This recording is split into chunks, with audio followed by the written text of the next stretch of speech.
Halo semuanya, nama gua Tian dan lanjutan dari alur cerita main quest bab 3 bagian kedua akhirnya bisa gua buat lagi nih. Tapi sebelum itu gua mohon banget sama kalian nih, kalau misalkan kalian cuma bisa nonton 2 menit, tolong banget jangan ditonton video ini gitu ya. Soalnya gak guna juga, buat apaan, mending jangan ditonton kalau menurut gua gitu. Ya gimana ya, masa gue bikin video berdurasi 14 menit gitu ya, tonton rata-ratanya cuma 2 menit, nggak ada akhlak kan gitu. Ya minimal banget lah 3 menit udah cukup kalau misalkan kalian itu nggak ada kuota banget gitu ya kan, untuk support gua juga gitu ya, yang ngomong sendiri selama setengah jaman gitu ya. Terus untuk ads-nya kalian skip juga nggak apa-apa, gak masalah gua gitu ya. Tapi moga aja untuk kedepannya rata-rata tontonannya bisa sampai 3 menit sih gitu ya, amin ya Allah. Nah, itu aja sih untuk bacotan awal gua, dan seperti biasa nih, sebelum kita ke ceritanya, kita intro dulu kayaknya. Boleh nggak nih? Boleh dong. Ayo.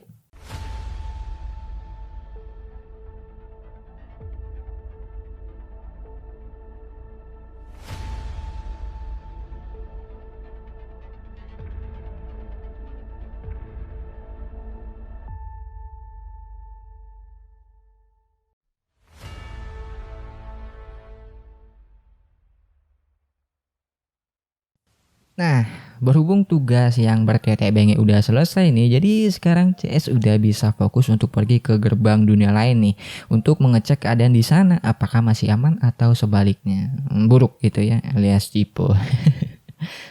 Dan dalam percakapan dengan Vigo, CS mendapatkan info lebih nih tentang keberadaan dunia lain itu di mana sih tepatnya gitu ya. Terus karena sekalian CS bakal ngelewatin benteng Ethos miliknya Vigo nih, jadi dia minta tolong banget nih sama CS buat ngebantu ngebasmi monster di area itu. Karena monster yang dekat dengan gerbang dunia lain makin hari makin kuat dan makin bertambah banyak gitu ya. Dan ternyata informasi tadi itu ada batu di balik udang gitu ya kan. Tapi nggak apa-apa lah, namanya juga informasi yang nggak ada yang gratis gitu ya. Apalagi video 14 menit yang ditonton cuma 2 menit. Parah sih itu. Nah, sesampainya di gerbang Ethos, memang benar kata Vigo kalau monster udah banyak banget di sana. Dan para tentara juga udah kewalahan banget ngatasin mereka gitu. Dan karena CS baik hati dan suka menabung, jadi ya terpaksa dia juga harus turun bantuin mereka. Tapi dalam pembasmian monster itu, kapten pasukan tentara yang bernama Rieno terkena racun yang dilancarkan monster sebelumnya. Jadi balset aja lah. Soalnya kalau bullshit gitu ya mirip kayak bahasa Inggrisnya tai banteng gitu. Jadi Balsete yang merupakan salah satu petualang yang mengabdi bersama pasukan tentara yang menghalau monster di sana, meminta bantuan CS untuk pergi mencari elf yang bisa membuat permata penawar racun gitu, agar kapten dan teman-temannya yang terkena racun monster yang tadi bisa sembuh kembali seperti sedia kala gitu ya, mungkin bisa jadi gitu.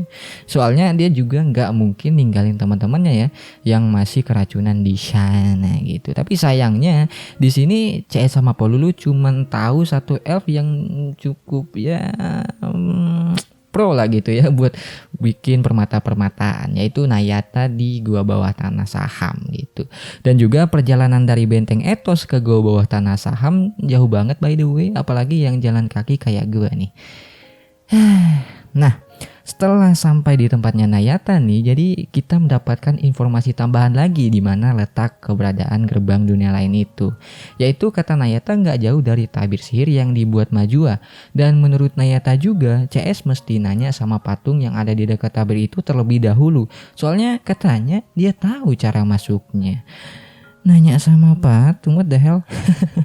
Terus kalau mereka udah berhasil ngebuka gerbang tabir Majua, Nayata menyarankan CS buat balik lagi ke bawah tanah Saham untuk mengambil permata sihir yang CS kembalikan ke Nayata yang katanya bakal dicoba rampungin gitu. Kali aja bisa rampung lah. Nah, pas udah dapat permatanya nih, CS pun balik lagi ke gerbang Ethos buat ngobatin pasukan yang masih nge-fly yang terkena racun para monster. Dan sesampainya di sana juga, Balsete langsung mengeksekusi permatanya dan semua pasukan tentara pun auto sembuh setelahnya gitu.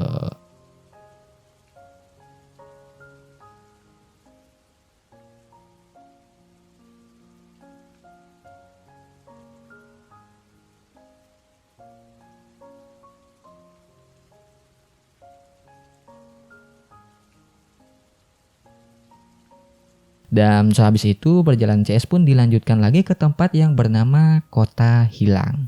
Dan di sana dia nggak sengaja ketemu sama Mondan yang lagi membasmi monster di sana ya, di area itu. Dan katanya sih dia juga nggak sengaja sampai ke tempat itu. Sehabis menelusuri lubang yang dia temuin di gua bawah tanah saham. Jadi pas dia nemuin lubang di gua bawah tanah saham, dimasukin lagi itu ya. Karena penasaran, dimasukin terus nyampe lah ke Kota Hilang. Seperti itulah gitu kira-kira. So percakapan pun dimulai dan kayak anime-anime seperti biasanya ya. Pas lagi seru-serunya ngobrol kita dikasih rollback atau flashback maksudnya. Tapi di sini flashback dari masa lalunya Mondan gitu ya. Terus menurut bacotannya cerita maksudnya sebenarnya tempat yang udah kosong dan hancur lebur itu dulunya adalah kota Resistal dan Mondan juga tinggal di situ seperti elf yang lainnya. Terus pada masa lalu dia pernah ingin mempelajari satu sihir dan gua nggak tahu ini maksudnya apaan yang memaksa dia pergi ke institusi sihir untuk membaca buku pustaka tabu. Pustaka tabu kayak item orb. Tapi sayangnya dia keciduk tuh. Terus dijebloskan ke penjara bawah tanah nih karena di masa lalu hanya orang berkelas aja yang boleh menggunakan buku tabu itu. Sedangkan orang strata bawah kayak Mondan dilarang keras banget buat ngebaca pustaka tabu. Jangankan ngebaca, nyentuh aja itu nggak boleh pokoknya, nggak boleh gitu ya. Terus karena melanggar, abis itu dia langsung dimasukin ke penjara bawah tanah. Buset dah gitu ya, zaman dulu anak-anak bisa masuk penjara Ci. Nah setelah gak lama setelah dia masuk penjara dan gak lama anjing. Nah, gak lama setelah dia masuk penjara, Nayata, Mawes, dan Majua datang dan berencana membuka gerbang dunia lain demi untuk mengembalikan dunia Toram seperti dahulu kala, katanya sih. Tapi seperti cerita di MQ bab 2 bagian kedua yang udah bosan banget gua ceritain gitu ya. Rencananya itu gagal karena yang keluar bukannya dewa melainkan monster. Yang gak hanya menghancurkan tempat itu tapi juga sekalian makan cemilan yang dimana cemilannya itu warga-warga setempat ya. Karena itu juga setengah penduduk kota lenyap di makan monster waktu itu. Dan untungnya Mondan masih dalam penjara bawah tanah waktu itu, jadi dia nggak ngikut tren buat jadi makanannya monster.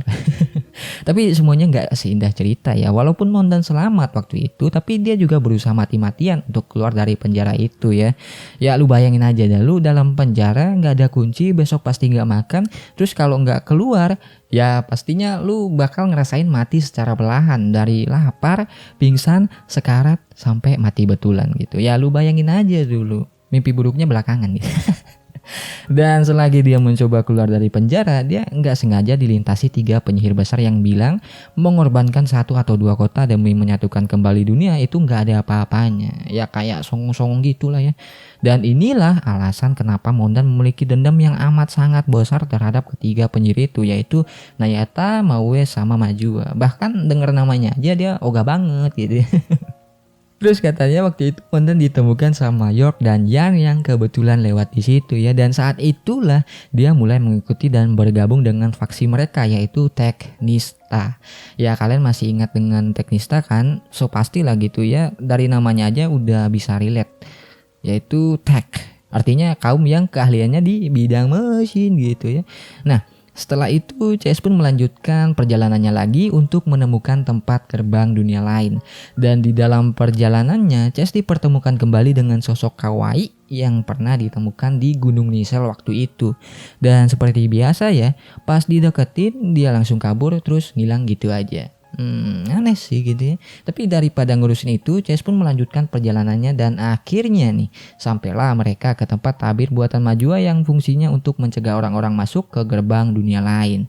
Dan seperti saran dari Nayata, mereka mesti nanya dulu ke patung yang di dekat tabir itu untuk bisa masuk ke dalam ya, untuk nyari-nyari gerbang dunia lain lah gitu ya. Terus pelulu yang penasaran langsung nanya gitu ya kan, tok tok tok, apa ada orang gitu ya. Tapi seketika setelah mendengar kata pelulu, patungnya otomatis berubah menjadi bentuk seperti robot gitu yang udah siap untuk menyerang CS. Dan seperti biasa dengan sedikit olahraga nih, CS berhasil mengalahkan patung itu dengan mudahnya. Ya kayak nggak ada beban sama sekali lah gitu ya. Dan pas sudah dikalahin, golem tadi pun ninggalin drop sebuah lempeng batu yang khas dengan ukiran dan tulisan keramat yang cuma bisa digunakan atau dibuat sama penyihir tingkat atas aja. Tapi sebenarnya itu kunci ya, dan fungsinya itu buat ngebuka tabir milik Majua. Jadi dibukalah tabirnya itu gitu. Dan singkat cerita, CS yang udah menemukan tabir itu langsung mengikuti saran Nayata yang selanjutnya, yaitu temuin dia dulu sebelum pergi ke gerbang dunia lain buat ngambil permata sihirnya yang kemungkinan udah rampung gitu ya. Kali aja. So, lari pagi pun dimulai. Yaitu dari benteng Ukan. Dari mana tadi ya? Dari tabir Majua ke gua bawah tanah saham. Dan pas udah nyampe ke tempat Nayata nih, sayangnya permata sihir yang dikerjain sama Nayata sekarang masih belum rampung juga, coy. Dan katanya sih Nayata udah mengerahkan semua kekuatan sihirnya buat ngerampungin permata sihir itu. Tapi seperti yang terlihat masih belum rampung juga ya. Ya nggak apa-apa lah. Yang penting dia udah berusaha, gagal pun nggak masalah gitu ya.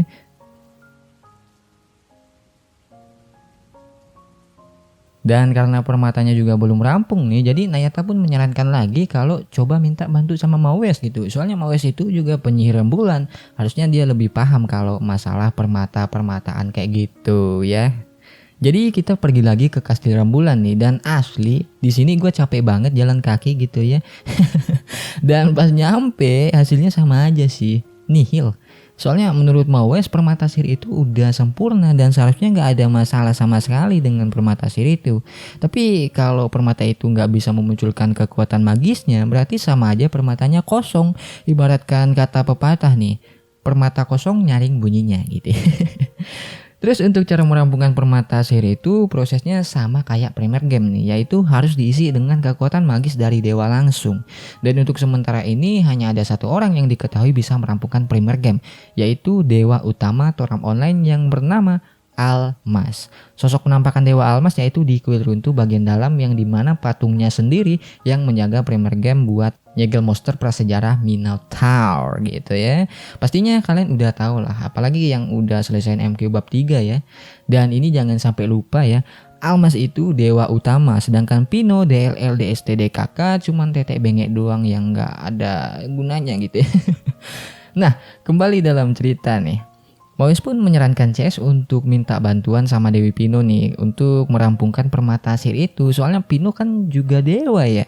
Jadi kemungkinan dia bisa ngerampungin gitu ya.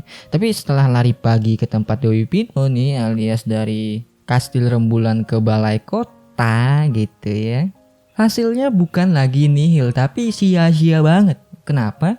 Soalnya nih Dewi juga nggak guna banget anjing. Kerjanya juga cuma nyantui di balai kota sama nyuruh-nyuruh doang. Pokoknya kalian pasti nggak habis thinking lah pokoknya gitu ya. Akhlak les. Tapi menurut Pino sendiri, dia akhir-akhir ini bisa merasakan ada kekuatan dewa di sekitaran Benteng Ethos. Dan kebetulan kita juga bakal lewat Benteng Ethos ya buat pergi ke gerbang dunia lain. So, apa salahnya kalau kita ngecek ke sana juga gitu. Capek banget anjing. Terus pas udah sampai ke Benteng Ethos, kejadiannya juga sama ya. Yaitu nggak ada dewa sama sekali di sana. Bahkan penampakan bekas kakinya lewat aja itu nggak kelihatan sama sekali. Dan bukannya nyari dewa lagi, malah CS disuruh-suruh lagi di sini, yaitu bantuin mereka ngalahin monster karena ya tiba-tiba datang gitu ya. Jadi ya nggak apa-apa lah, bantu-bantu pasti dapat ya pahala lah gitu ya, kali aja. Tapi bener aja nih, pas habis bantuin ngalahin monster, permata sihirnya tiba-tiba rampung dengan sendirinya. Mukjizat kah? Dan menurut Balsete sendiri itu sebenarnya hadiah dari dewa yang memperhatikan kerja keras CS selama ini. Terus dewa pun ngasih kekuatan magisnya buat merampungkan permata sihir itu. Itu sih masih sebuah ya pendapat aja gitu ya.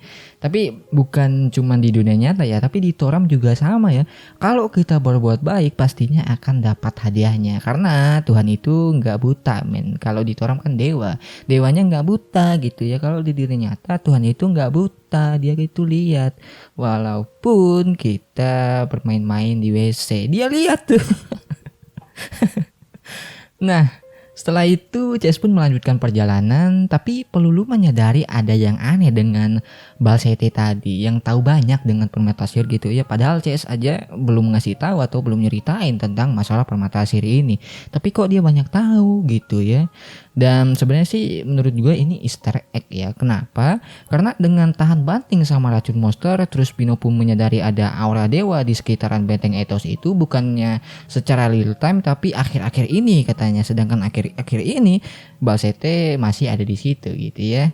Dan yang terakhir permata sihir yang rampung dengan sendirinya. Secara yang kita tahu dari Maues, kalau misalkan untuk merampungkan permata sihir itu sama aja kayak kita merampungkan Premier Game, yang dimana harus diisi dengan kekuatan magis dari dewa. So ya gimana menurut kalian gitu ya? Menurut gue sih ya gimana ya. Terus kalau kita perhatikan lagi stylenya dari Balsete ini, menurut gue sih nggak ada nyantol-nyantolnya sama prajurit gitu ya. Nah, singkat cerita perjalanan CS pun nyampe di tempat pembatasan Febizo nih. Di sini cuma set story sebenarnya, tapi sayang aja kalau misalkan dilewatkan. Karena disinilah pelulu tergoda untuk mencuri dan membawa kabur permata sihir untuk dijual gitu.